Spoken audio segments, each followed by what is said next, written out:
Good day, everybody. My name is Emily Thibodeau, and I am the VP, or I'm a VP in event management at Merritt's Global Events. And today, the team and I are here to talk to you about how we are going to continue to plan well, meet well going forward. I'll quickly let everyone say hello and introduce themselves and tell you how long they've been designing and operating events in our industry. Hani, you want to start first? Hi, everyone. My name is Hani Lindsay, and I have been with Merritt's Global Events operating in this industry for 16 years. Hi, Kim Rhodes, Senior Meeting Event Manager. I've been with Merritt's for over 23 years. Hi there, I'm Rebecca Hart, and I have been in the industry for 22 years and planning and designing events for 10 with Merritt's. And hi, Michelle Flowers, and I have been in the industry for 21 years now. Hi, everyone. I'm Jen Baslick, and I've been in the industry for a little over 10 years. Great. Ladies, I'm so glad you're here with us. So if you've watched some of the other videos so far, you know that our Plan Well, Meet Well system at Merritt's Global Events is our guidepost for our clients, our teams, and our partners alike to design safe and secure face-to-face events for our guests.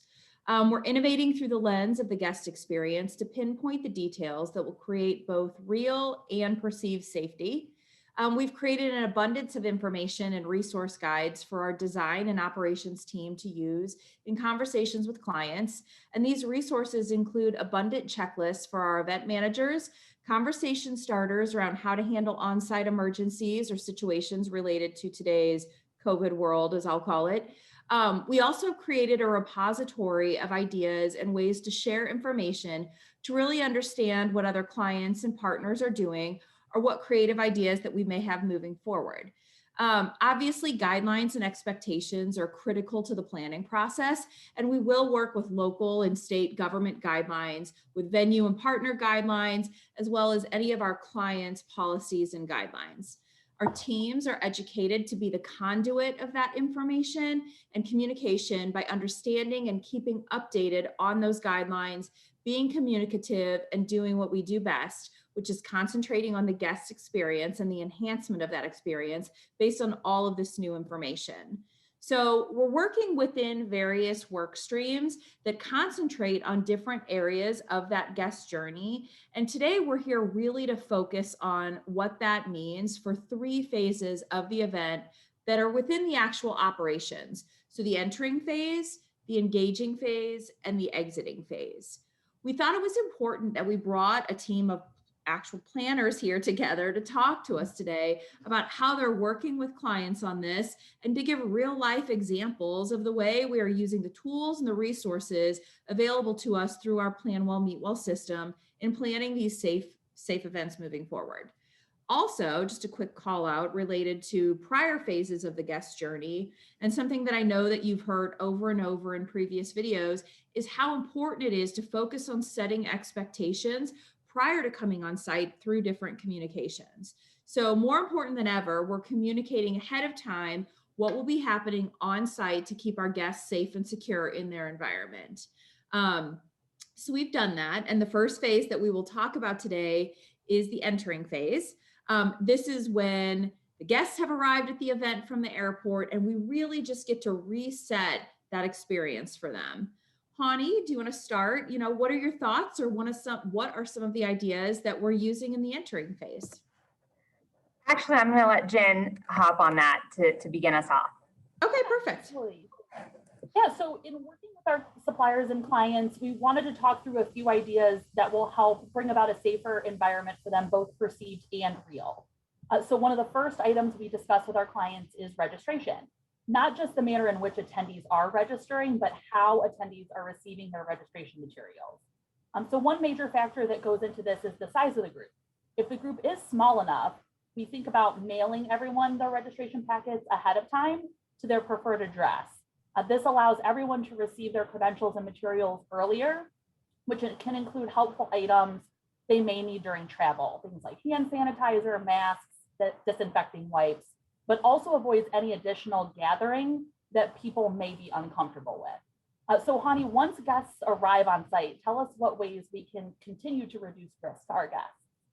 Absolutely, thanks, Jen. So once, like you said, once they arrive on site, they're normally looking for someone to direct them where to go to get checked in, right?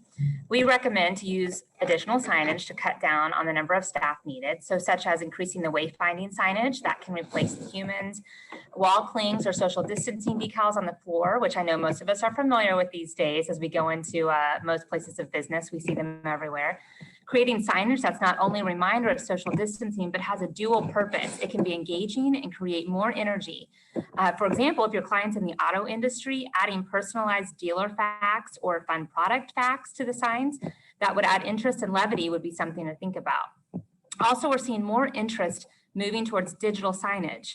One idea is that of a virtual concierge. I don't know if any of you have seen that or heard of that. But so rather than a human sitting in an information desk answering guest questions when the guest walks up to them, instead, this information desk will be replaced by a large screen with a live person who is stationed in a remote location that could answer anyone's question that walked up to the screen. Also, once the guest arrives on site, they may like the option that some hotels are beginning to implement, which is the contactless hotel check-in. Some hotels have created their own mobile app that will allow guests to check in via that mobile app, and which will even provide them a digital key. So with this option, the guests will not have to physically stand in line or check in with an agent or even get a physical key. Everything can be done on their own personal phone, thus reducing the risk via less human interaction and touch. So once your guests get checked in and settled in their room, normally the next step would be to go to the conference registration desk.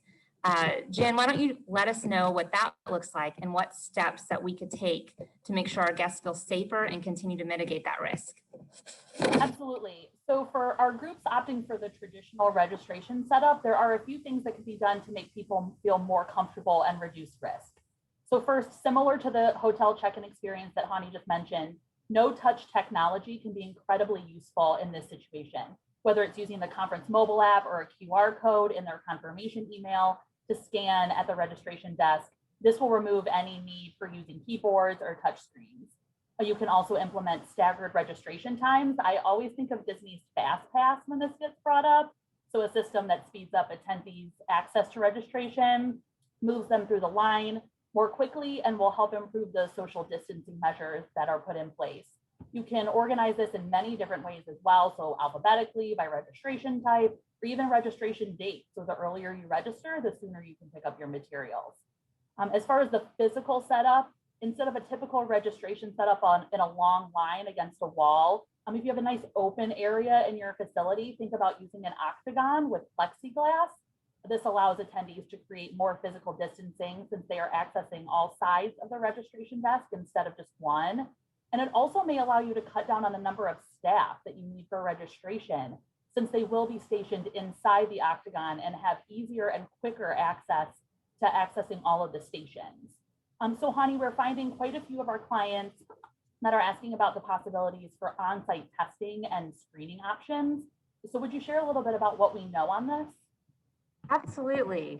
So Meritz has had a team that has vetted numerous suppliers, determining which of those have the ability to come on site, to take temperatures, to conduct daily health checks, the questionnaire via a link or an app, or even to actually conduct COVID testing. This analysis, you can actually find it on the Plan Well, Meet Well microsite. So even if the decision is to not have medical support on site, they may still want to have their temperatures taken, which can be done either by staff physically taking the temperatures, or there are contactless temperature readers that can be brought in that can actually cycle through each person in seconds, giving them the green red light or the red light. We're seeing even just as the weeks go by, more and more options surfacing and coming up, and clients even testing this. So we're looking forward to even seeing what's going to come in the future as things progress. Ladies, that is all really great information and great feedback. But let's move on to the engaging phase. So this is like the bulk of the operation. This is really where the networking and the engagement time for the audience on a typical face-to-face event happens. Michelle, I'm going to pick on you for a second. So can you tell us how you're talking with clients to work through this part of the event? Sure. And actually, I think Kim's going to kick our section off here. Oh my gosh, I'm getting my order all wrong. I think Totally. we changed it up for you. So the duration of event is going to be very important going forward. Many of our clients will do a hybrid event in the coming years. Keep in mind that shorter digital sessions tend to be more effective. This might be something to consider for an in-person event, but for a very different reason. Individuals might not feel as comfortable being in a room together for a long amount of time. So consider shortening up the session times. You could even shorten the number of days, offer strong educational content, but eliminating some of the social events. Movement and flow is going to be critical during this time. Ask the facility if they can open up stairwells or give suggestions to alternative routes to get from one place to another. You might want, this will help you keep individuals away from large crowds. Work on having one-way traffic in hallways and foyers. If there's 2 separate entrances to session rooms, make one of them an entrance and one of them an exit. You could even reevaluate the agenda overall, allow for longer movement times, break up into smaller groups, stagger start and end times. All of this will allow for less traffic in one area. Have alternating room usage. This will allow for cleaning between sessions. Offer overflow rooms or even repeat sessions. You could consider having attendees sign up for concurrent sessions during the registration process. Look at your cap numbers on every room and communicate this during the registration so people feel more comfortable attending in person. Meeting room sets will need to be social distanced. If you don't have enough room for attendees, consider broadcasting sessions to other overflow space, or offer viewing for individuals' sleeping rooms on the hotel network station. The ultimate goal really is for attendees' comfort while attending the event. Michelle, I bet you have some really great ideas on food and networking. Yes, thanks so much, Kim. So we all know food and beverage is one of our favorite parts of events. And, there are so many wonderful creative opportunities to make people feel special and to feel as though we've thought of everything here. And really it is, again, about autonomy, giving people the choice and making sure that they feel comfortable and that they have alternatives to maybe the traditional way that a food and beverage event might look or feel. Yeah. Some of those are, individually packaged coffee break items that they can maybe take back to a private area to consume. So that way they can be networking along with getting their food and beverage, but they're not losing that opportunity to really be around their coworkers. Another one that I'm working on right now for an incentive actually is we have a large group that has a welcome reception in Hawaii, and we're offering an alternative where couples can opt in registration ahead of time to select a picnic basket with a bottle of wine and a lovely dinner that they can pick up, take and enjoy on their own. And that way, if they're uncomfortable with being in a group setting, they can opt out. And some of these, of course, do require some upfront conversation, some, farther out planning if you need to request those commitments in registration. So it's something to think about with your timelines and, of course, costs. And then as we get into networking opportunities, there are still really some great ways to allow people to network, even with some of the social distancing that we need to bake in.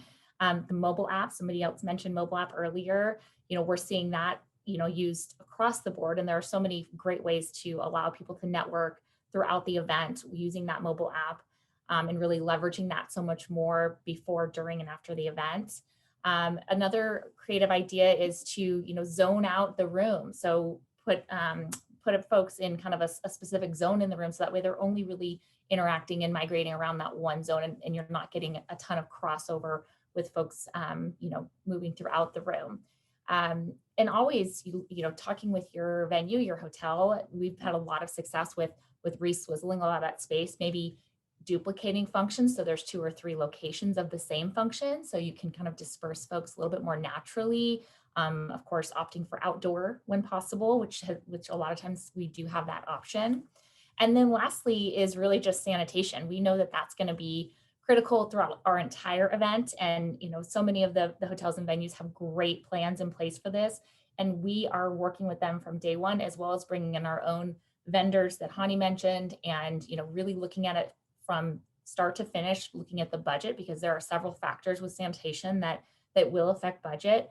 And, understanding the cleaning schedules, making sure that we've got all of that really planned out in the timeline. And also, down to the littlest things that we might not think about, like the audio visual, making sure that that's really thought through. Do we need another set of microphones because we don't want to switch lapel mics between speakers? All the little nuances like that really do come into play. Yeah.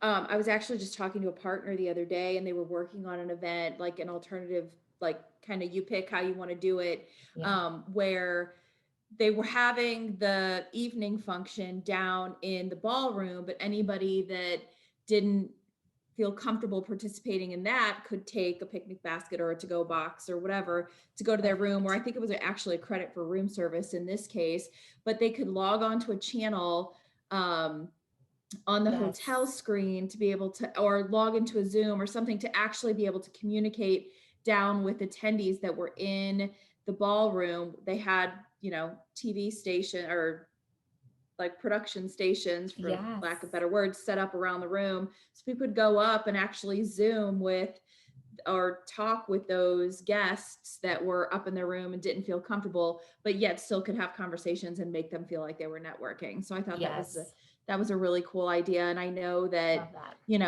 there's so many great things to think about here for sure. And I think we could probably talk about this part of the event for a long time. But thank you, ladies. So one of the phases that I think sometimes we need to work a little harder on, because maybe we used to not give it as much thought, let's talk about the exiting phase. Guests are leaving the experience, and in their minds, they're thinking, whether they realize it or not, was this worth it? Like, was this worth my time? Rebecca, more important than ever, what are we talking about there kind of during the exiting phase so that we really are leaving an impression as people are going? Right. Yeah, as you said, it's more important now than ever to really get this phase nailed down. And I like to use the term that this is the stick the landing phase. Because if you have a fantastic program, everything's wonderful, and then you fall down at the exiting or fall down at the landing, don't stick the landing, that's what people are going to remember. So love that analogy. So anyways, so communication again is going to be so key moving forward. It always has been, but especially now, to make people feel safe. And make sure that they know what they're doing, so they're not just wandering around in the lobbies as they're trying to find their buses and whatnot, is really important, both in pre-communication prior to their exit, and also with signage.